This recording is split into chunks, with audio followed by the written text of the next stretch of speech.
Muy buenas tardes, mis queridísimos patriotas, con una nueva información del día de hoy. Estamos a jueves 17 de octubre del 2024, con una información muy buena, muy importante del día de hoy, de la mañanera y de lo que ha estado sucediendo en nuestro país y en el extranjero. Una información muy importante, muy relevante, de lo que realmente debe de estarnos interesando, porque somos mexicanos y aparte de ser mexicanos nos debe de competir mucho o interesar la política de nuestro país. ¿Por qué? Para que la política en nuestro país siga siendo a favor del pueblo mexicano, no a favor de empresarios o de empresas extranjeras o de monopolios, porque como ustedes saben, hay monopolios extranjeros, no lo que dice la prensa vendida o la prensa rentada o la prensa traicionera a la patria mexicana, que siempre dicen. ¿Por qué? ¿Por qué digo esto? Con bases, esto lo sustento con bases de lo que ha pasado a lo largo de la historia de nuestro país, en especial en el periodo neoliberal, que ahora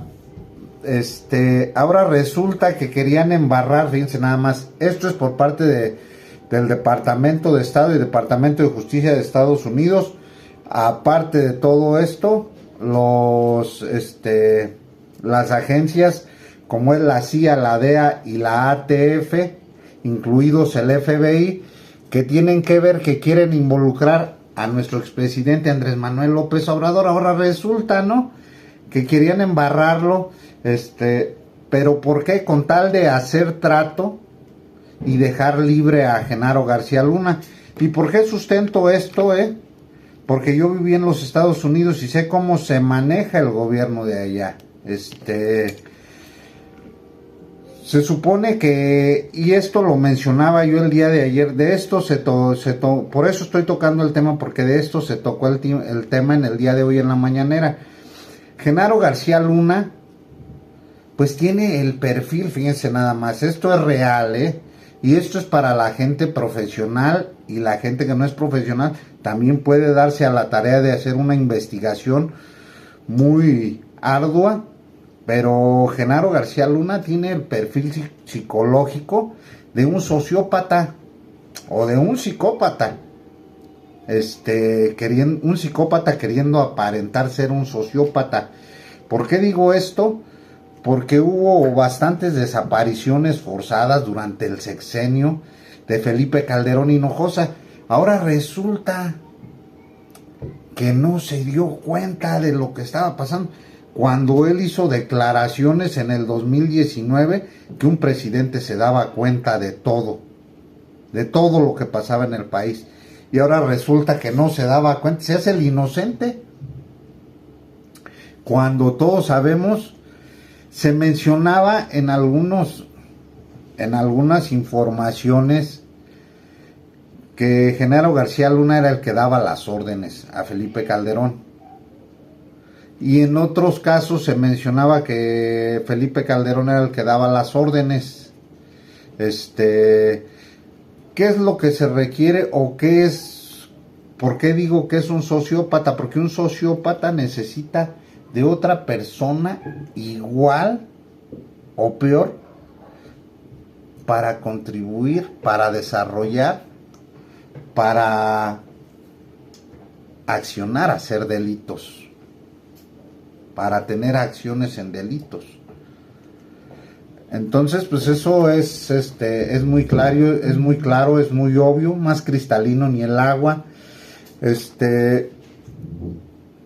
Ahora, aparte de todo esto que se mencionaba, va Reina Aide a la mañanera, esta que supuestamente es de Sonora, pero por la forma de hablar yo le identifico que casi podría asegurarles que ella radica en California, cerca de Los Ángeles. ¿Quién sabe qué zona? ¿Quién sabe? En la forma de hablar se identifica a las personas, y yo creo que todas las personas que viven en Estados Unidos, que me ven, en especial para esas personas que me ven desde Los Ángeles, porque me han mandado saludos, muchos saludos de allá de Los Ángeles, California. Deben de saber que cuando, cómo hablan ya cuando tiene cierto tiempo un mexicano radicando en California. Tiene un cierto tiplecito y ciertos modismos que ella utiliza. Ahora, quiere hacer aparentar como si el gobierno de Estados Unidos fuera un héroe, cuando Estados Unidos realmente está súper embarrado de este problema de Genaro García Luna. Ellos lo premiaron. Ellos dijeron que era el super policía de Felipe Calderón Hinojosa. Lo premiaron. Y lo que estoy hablando es con base, con sustentos, con papelito en mano. No estoy diciendo porque, como dice Reina Ideo, como dijo Anabel Hernández, la reportera esta traicionera también a la patria que corretearon allá en Nueva York, afuera de la corte, que dice, es que a mí me dijeron, es que son testigos. Van a ver que a Genaro García Luna lo van a querer utilizar como testigo protegido. Ahora resulta, ¿no? Testigo protegido cuando Estados Unidos no se les perdona a los, y perdón que lo diga, pero eso es verdad, a los asesinos seriales. Les cae el máximo peso de la ley a los asesinos en serie. ¿Y qué es lo que hace un sociópata? Me pregunto yo. Pues algo muy parecido a esto. Ahora, tener dos personalidades, eso no es de una gente normal. De hecho, científicamente hay estudios, hay teorías que dictaminan que una persona que tiene doble personalidad está mal de su cabeza. No es una persona que piense muy coherentemente. Y Genaro García Luna tiene dos personalidades. Lo quisieron hacer aparentar en el juicio como una persona buena y todo eso. Una persona buena que durante un sexenio, y yo creo que eso es lo que exigen los mexicanos, las desapariciones de padres, hermanos, tíos, tías, primos, primas, que desaparecieron, madres, padres que desaparecieron durante el sexenio de Felipe Calderón. Ahora, este personaje, ¿desde cuándo viene trabajando en el gobierno de alto rango? Desde el 88, como lo mencionaba el día de ayer. Él estuvo involucrado, fíjense nada más, para que vean que en Estados Unidos hay muchísima corrupción también. Se quiere hacer un país santo cuando no es santo. Fíjense nomás, en el 88 entró a trabajar al CISEM. Era una secretaría de inteligencia aquí en México, muy sofisticada. No era algo así como, no, era una secretaría muy sofisticada con alta tecnología para atrapar a delincuentes, para espiar, para espionaje y todo esto. Cuando estuvo el homicidio del candidato de la Esperanza, que era Luis Donaldo Colosio, en 1994, en Lomas Taurinas, allá en Tijuana, Baja California, México, resulta que Genaro García Luna fue el que fue a sacar al segundo tirador de allá de Tijuana. Pruebas, hay pruebas. Esto no es algo que yo esté mencionando que no haya pruebas. Hay pruebas de esto. Entonces, ahora cómo lo quieren defender. Y también, o sea, hay muchos, como lo dije yo el día de ayer, hay muchos reporteros, televisoras, políticos, empresarios, entre otras personas que están involucrados en el tema de la delincuencia organizada y que contribuyeron mucho. Y yo recuerdo mucho por ahí cómo desviaban la información para que la gente volteara a ver hacia otro lado, para distraer al pueblo, cuando sacaron su famosísimo chupacabras. O sea, es un insulto que el día de hoy vengan a decir tanto los medios de comunicación que manipulaban también, aparte que eran pagados por gobiernos extranjeros, en este caso el gobierno yanqui de los Estados Unidos. Y yo les vuelvo a repetir, estoy seguro que este video lo ven muchos que me ven de los Estados Unidos, que tomen muy en cuenta su próximo voto, así como ellos se están metiendo aquí en México, que es algo que no debería de interesarles, no debería de importarles.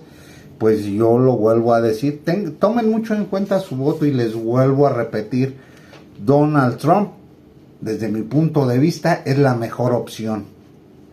Kamala Harris va a llevar en peor decadencia a los Estados Unidos. Digo, Kamala Harris, ¿qué ha hecho? Seguramente debe de estar involucrada, muy involucrada, en las fábricas de armamento que tiene Estados Unidos, porque recordemos que ellos son los que le venden el armamento a la delincuencia organizada aquí en México. Porque sin el armamento que tiene la delincuencia organizada, este tema de inseguridad que dicen ellos, que focos rojos, ya se hubiera aplacado, ya hubieran terminado detenidos hasta los delincuentes de alto impacto aquí en México. Pero siguen queriendo manipular. Entonces, precisamente por eso el día de hoy nuestra presidenta Claudia Sheinbaum Pardo, y lo vuelvo a repetir, ha hecho un excelente trabajo hasta el día de hoy. 2 semanas y días. Podrán decir que tiene muy poco y todo, pero ha hecho un excelente trabajo hasta el día de hoy. Y también abrió una nueva secretaría, crearon una nueva secretaría, la Secretaría Anticorrupción, porque la secretaría que estaba anteriormente estaba muy contaminada de corrupción. Resulta que no combatía la corrupción, al contrario, estaba infestada de corrupción, y esto se va a empezar a impartir en los estados. Van a empezar a mandar personal, yo diría, y desde mi punto de vista personal, que deberían de mandar personal de incógnito, que se mezclara entre los trabajadores, para que pudiera haber detenciones de los funcionarios corruptos que hay en varios estados de la República, y que se siga combatiendo la corrupción, porque roban, desvían los recursos y van y se los gastan a otros países. Aparte de todo, traicioneros a la patria. Yo lo veo muy bien. Aparte de todo, se va a seguir utilizando la unidad de inteligencia financiera y el SAT, que es algo que no puedes evadir el día de hoy, porque ya todo se sube a la red. Entonces ya es algo que ya no se puede evadir tan fácilmente. Entonces, algo que yo lo veo muy bien. También Reinaide estaba defendiendo al Poder Judicial. Todo le quería echar, o todo quiere echar la culpa al Poder Ejecutivo, en este caso al Poder Ejecutivo Federal, que es que fue en el sexenio pasado nuestro presidente el expresidente Andrés Manuel López Obrador, y el día de hoy nuestra presidenta Claudia Sheinbaum Pardo. Y luego quiere confundir a las personas que están viendo esto, mencionando que es culpa de tal, cuando todos sabemos que cuando no se detiene una persona o no se enjuicia una persona, es por parte meramente del Poder Judicial de la Federación o parte de la Fiscalía. Sí, pues, nadie ha dicho que las fiscalías están muy limpias, pero el Poder Judicial está muy podrido ya. O sea, la mayoría de delincuentes que... Es más, sin ir tan lejos, hace unos días, hace una semana y días, que salió a declarar una ministra que si seguían con lo de la reforma ya pasó, ella ya se quedó muy atrás, está desactualizada, vive en una burbuja, que si se seguía con este tema del Poder Judicial, que iban a empezar a soltar delincuentes de alto impacto para que golpetearan al pueblo mexicano. Fíjense nomás, esta persona está mal de su cabeza. O sea, esa es la verdad. O sea, ¿cómo se le ocurre manejar de yo tengo poder de liberar? O sea, esa es una amenaza. ¿Y está amenazando a quién? Pues al pueblo de México. O sea, no está amenazando al Poder Ejecutivo, al Poder Legislativo. No está amenazando ahí, está amenazando a todo el pueblo. Y luego cuando el pueblo se levanta, entonces ahí ya sí, ya no les gusta. Están diciendo que el pueblo que está desinformado, que lo tienen uno lavado el cerebro. No, los que querían lavar el cerebro y los que realmente eran muy autoritarios eran ellos, que estaban muy acostumbrados al periodo neoliberal, que todo era, venga señor, tu reino, hágase tu voluntad, y todo para acá, para acá, para acá, para acá. Y para el pueblo, pues, órale pues. Cuando no se dan cuenta que ellos solamente son, simple y sencillamente son administradores, son trabajadores del pueblo, son funcionarios públicos. El mismo nombre lo dice, funcionarios públicos. Y no les queda claro. O sea, yo no sé en qué mundo viven estas personas. No viven a ras de piso. Viven en una burbuja. ¿Dónde vive Norma Piña? Pues seguramente allá por la Roma. Satélite. Santa Fe. Zonas de bastante dinero. No, se bajan con 10, 12 escoltas. No saben lo que vive el pueblo mexicano. Entonces, eso también yo lo veo muy, muy bien. ¿Y cómo se va a combatir esto? Pues, como les repetí hace un momento, pues va a haber una transparencia por parte del SAT y también por parte de la Unidad de Inteligencia Financiera, que es la UIF, que es algo que no les ha gustado mucho, que yo les mencionaba hace unos días que Javier Cabeza de Vaca estaba como demandando eso, pero eso no es de demandar, eso no le compete al Poder Judicial de la Federación. Eso lo van a tomar en cuenta el Poder Legislativo. los diputados y los senadores.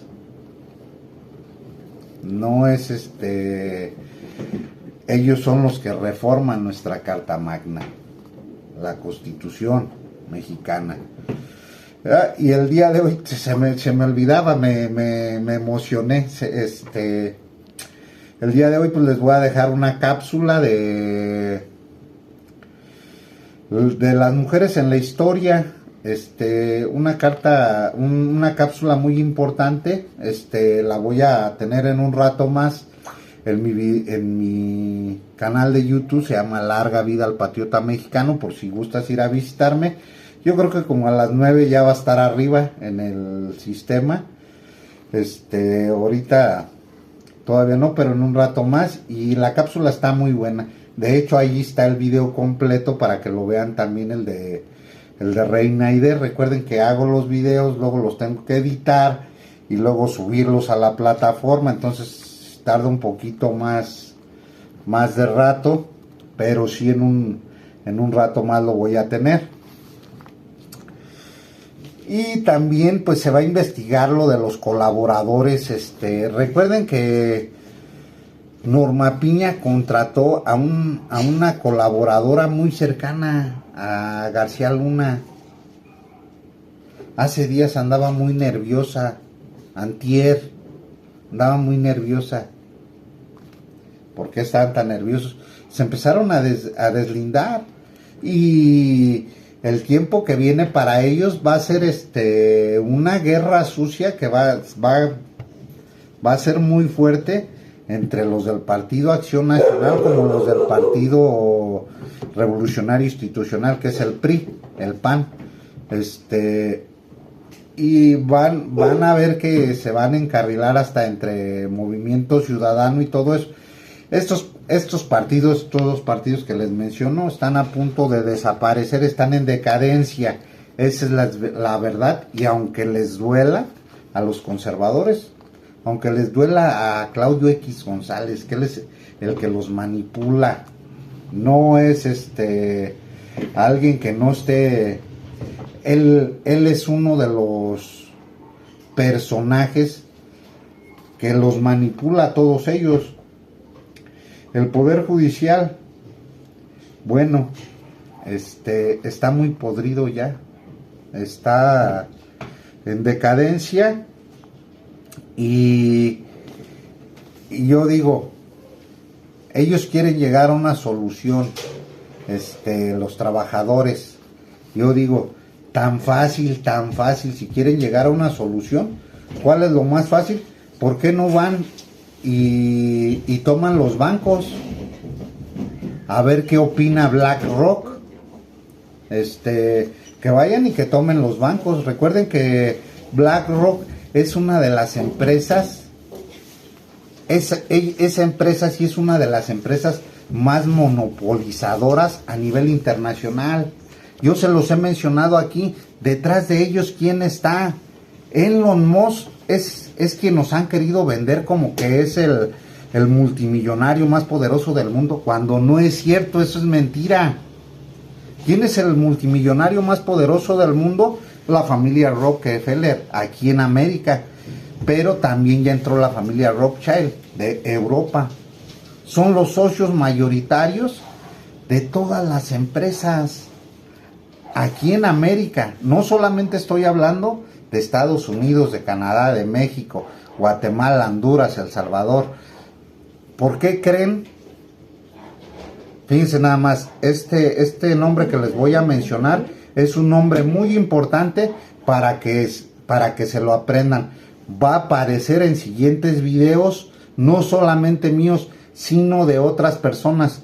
George Soros.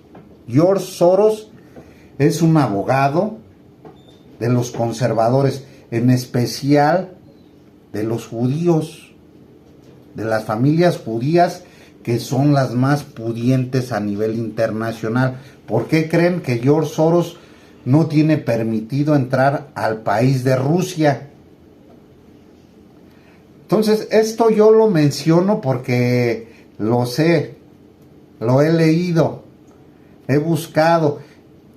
he investigado, he hecho unas investigaciones arduas, fuertes, grandes, de lo que ha estado pasando, no solamente en nuestro país, y por eso están golpeteando. Recuerden que en Estados Unidos es algo que también les voy a mencionar y que deben de tener en cuenta. En Estados Unidos los políticos son gobernados por los empresarios. Los funcionarios públicos no son los que gobiernan Estados Unidos, son las empresas. ¿Y quiénes son los que manejan las empresas? ¿Quiénes están detrás de las empresas? ¿Quién es la familia más poderosa de Nueva York? Búscalo en Google. A lo mejor no te va a aparecer. Agárrate y haciendo una investigación larga. Te va a costar trabajo, pero te va a aparecer. Eso nomás es cuestión de investigar. Ahora, no les gusta la reforma, pero si allá en Estados Unidos se eligen los jueces. En Estados Unidos se eligen los jueces. Yo no sé por qué esa hipocresía de los conservadores. Por eso les vuelvo a repetir. Tengan mucho cuidado al emitir su voto, porque estamos a menos de 2 semanas, alrededor de 2 semanas que van a ser las votaciones en los Estados Unidos. Ellos estuvieron interviniendo mucho, por eso menciono este tema, para que se enteren. Yo no soy político, no soy funcionario, yo nomás doy la información que yo tengo, no más. Además de todo esto, ningún juez, fíjense, ningún juez puede cambiar todo esto, porque se subió al Diario Oficial de la Federación o de la Constitución y ya no se puede hacer nada. Para que puedan hacer algo, tienen que tratar de cambiar su manera de pensar, de ser y de actuar los funcionarios, para que puedan tener más más diputados o más senadores y puedan cambiar la Constitución. De otra forma no se puede. Eso es algo que no le compete al Poder Judicial en nuestro país, para que no quieran decir que es estas leyes. Y bueno, pues también, si quieres darte cuenta, pues ve a visitarme a mi canal en YouTube, que se llama Larga Vida al Patriota Mexicano, donde tengo el video completo de Reina Aide. Alrededor de las 9 de la noche ya va a estar arriba. Entonces, muy buenas noches, queridísimos patriotas, que Dios me los bendiga. Como lo es la comunicación directa por parte de, en este caso, de la presidenta, como esta mañanera del pueblo, que ayuda a que la gente esté mejor informada, que no tenga nada más la información que nos quieren desmenuzar los poderes económicos, sino que sea una información más abierta, más fluida y más transparente. Eso hace que el pueblo de México cada vez sea más político y cada vez tenga más conocimiento y más herramientas para evitar que los gobiernos corruptos regresen. Darse cuenta dónde están los nichos o dónde estaban los nichos de corrupción y estos estarlos siempre vigilando y evitando.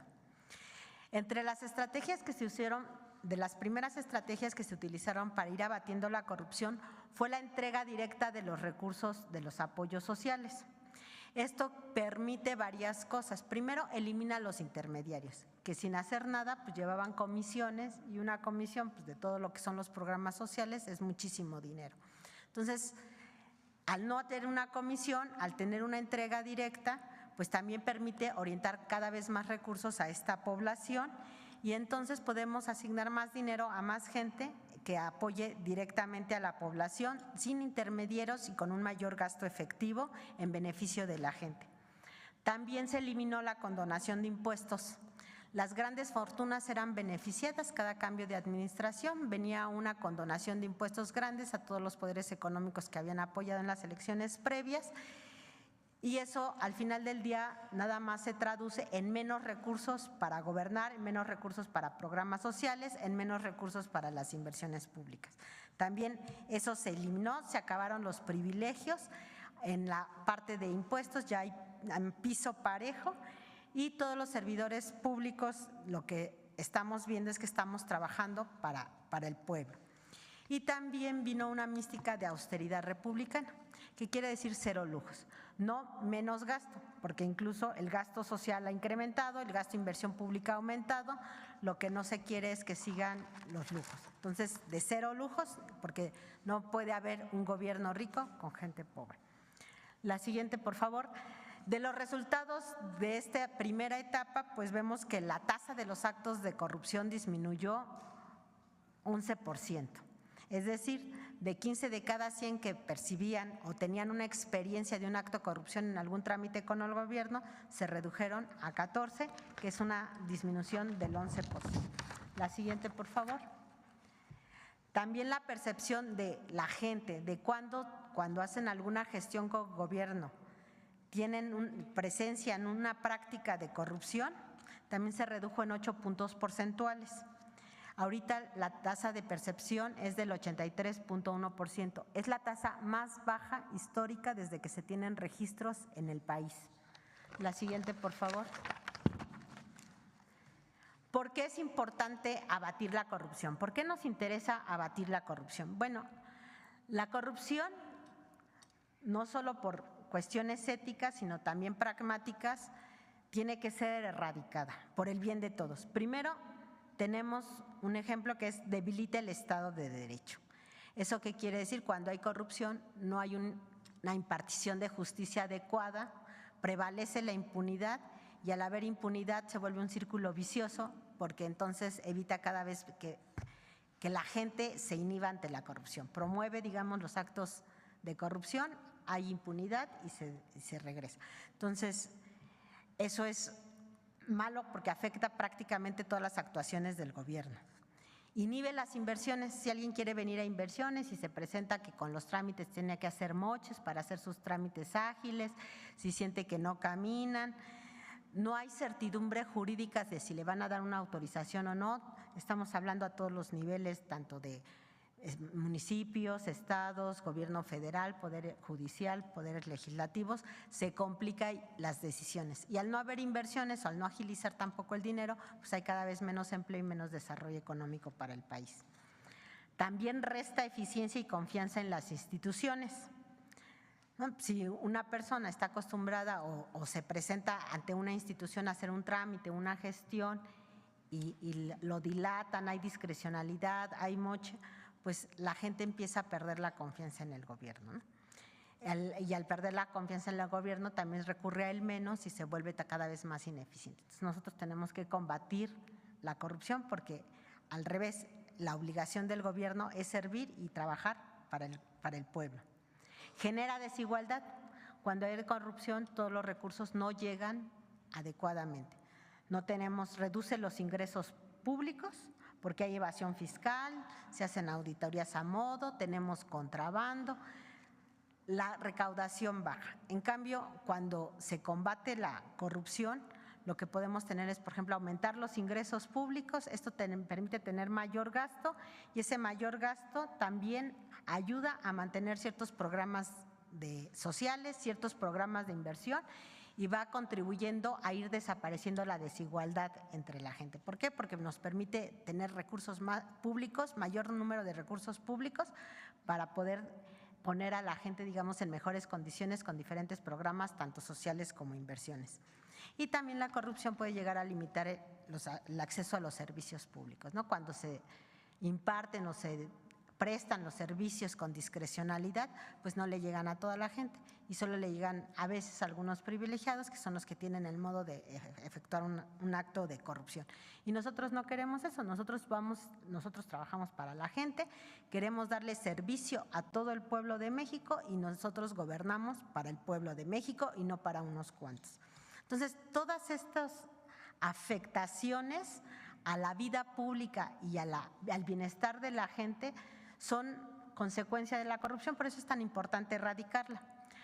Según estadísticas internacionales, en promedio en todo el mundo el 5% del PIB son actos de corrupción. Esto es muchísimo dinero, ¿no? Si nosotros habláramos, por ejemplo, de México con ese estándar internacional, pues podrían ser alrededor de 15,000 millones en cuanto a gasto público. Cada punto del PIB son 340,000 millones de pesos. 340,000 millones de pesos. Más de 1 billón de pesos. O sea, es muchísimo dinero lo que estamos hablando de corrupción. No, es un estándar internacional. Ajá. Es un estándar internacional, son los resultados que hacen de encuestas. Por ejemplo, desafortunadamente los países más pobres son los que tienen los niveles más altos de corrupción, que jalan el porcentaje, ¿no? Por ejemplo, en África las tasas son muy altas, desafortunadamente. En México hay estadísticas que dicen que 4.5% del valor de los contratos eran sobornos, ¿no? Entonces eso también da más o menos 15,000, viendo nada más el gasto público, digamos, los contratos son 15,000 millones de pesos, si metemos también la inversión pública, pues serían unos 50,000 millones de pesos. Con eso se pueden hacer muchas cosas. El ir acabando con la corrupción, y ustedes lo vieron, permitió tener mayores recursos públicos. El crecimiento de los recursos públicos ha sido histórico en esta cuarta transformación y queremos mantenerlo y queremos continuar abatiendo la corrupción para que estos recursos públicos sigan creciendo. La siguiente, por favor. Entonces, ¿qué va a hacer? ¿Cómo evitarlo? De las dos partes de la balanza.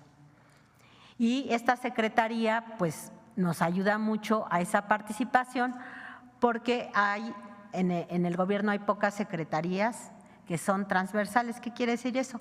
Son secretarías que están vinculadas absolutamente con todas las dependencias del gobierno, que tienen que ver con todas las secretarías, con todas las entidades, pero no solo con las del Ejecutivo Federal, sino también con los estados, con los municipios, y también tenemos la relación con el Legislativo a través de la Auditoría Superior de la Federación.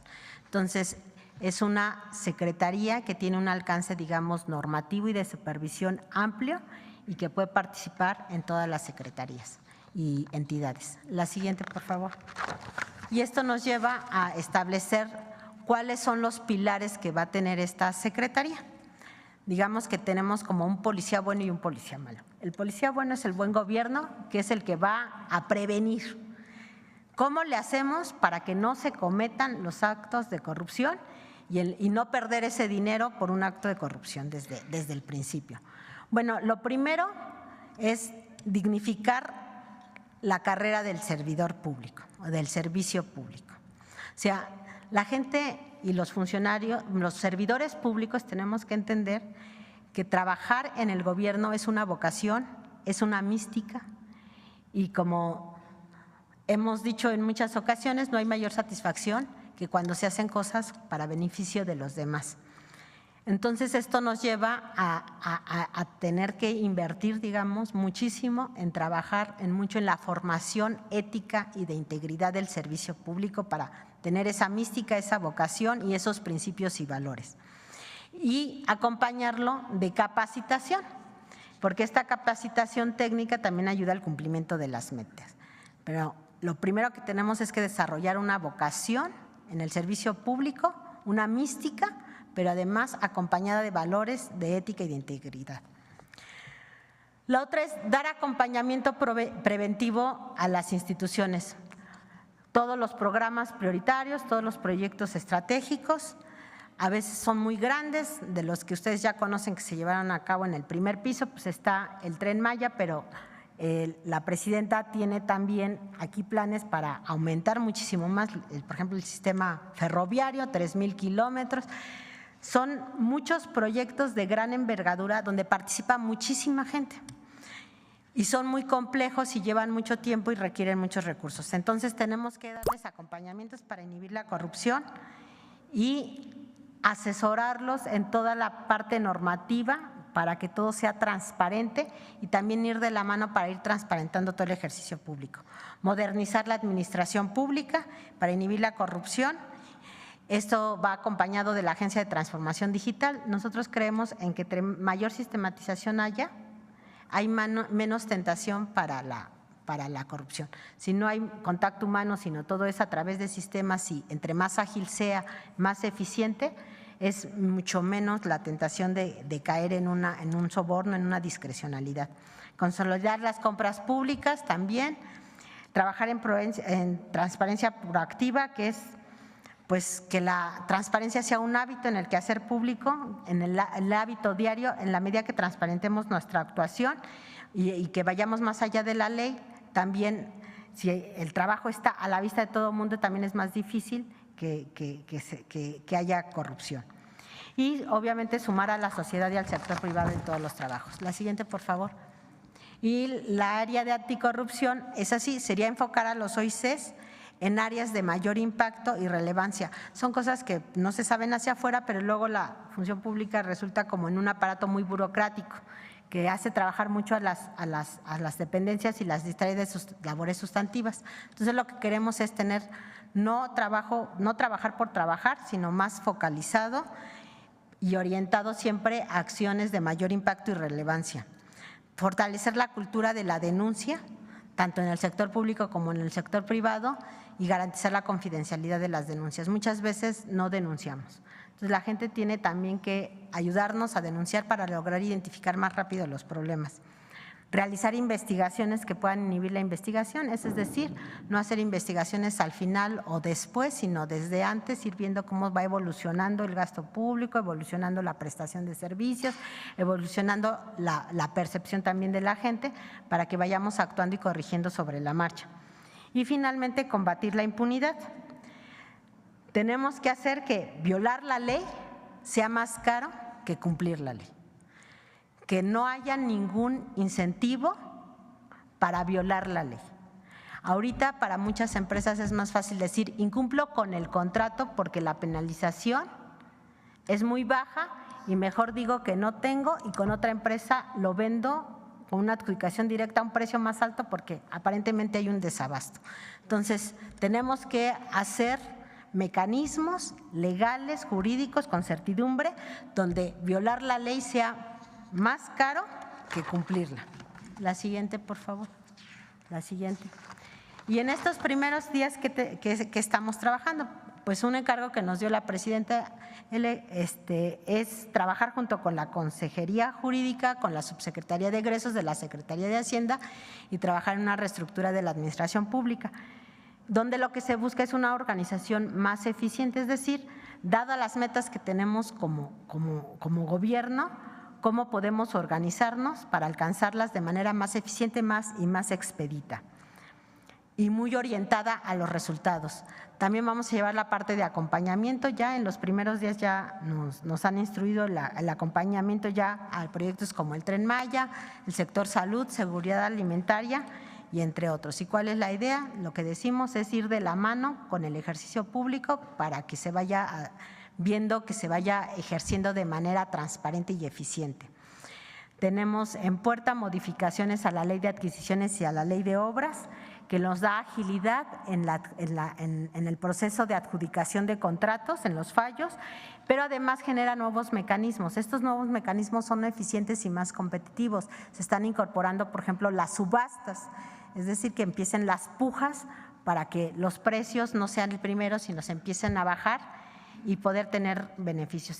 Ya hemos hecho algunos ejercicios y hemos logrado ahorrar hasta un 70%, bajar el precio cuando se hace una subasta. También está el mecanismo de ofertas subsecuentes de descuento, que funciona de manera similar, o desarrollo de proveeduría muy específica. Por ejemplo, en el sector salud estaba muy cooptado por los prestadores de servicios integrales de salud, donde el intermediario era el que se llevaba toda la ganancia. Los equipos, que son lo que realmente es más caro, que son los fabricantes, pues no tenían acceso directo, digamos, al gobierno, no vendían de manera directa, y el intermediario captaba todo el recurso y el servicio que prestaba el gobierno se elevaba muchísimo. Entonces, ahí tenemos que cambiar las formas de hacer las compras, cambiar las estrategias, y eso implica desarrollar proveeduría nueva. Si el fabricante no está acostumbrado a vender directamente al gobierno porque no instalaba en las salas, digamos, de hemodinamia, pues ahora tiene que hacerlo. Y luego la otra es trabajar también en ruedas de negocios de los compradores públicos. Nosotros también como compradores públicos, como gobierno, también apoyar a las pequeñas y medianas empresas y a las empresas sociales. Estos son, por ejemplo, las cooperativas. Otro tema de intermediarismo, por ejemplo, son las empresas que que hacen servicios de limpieza, las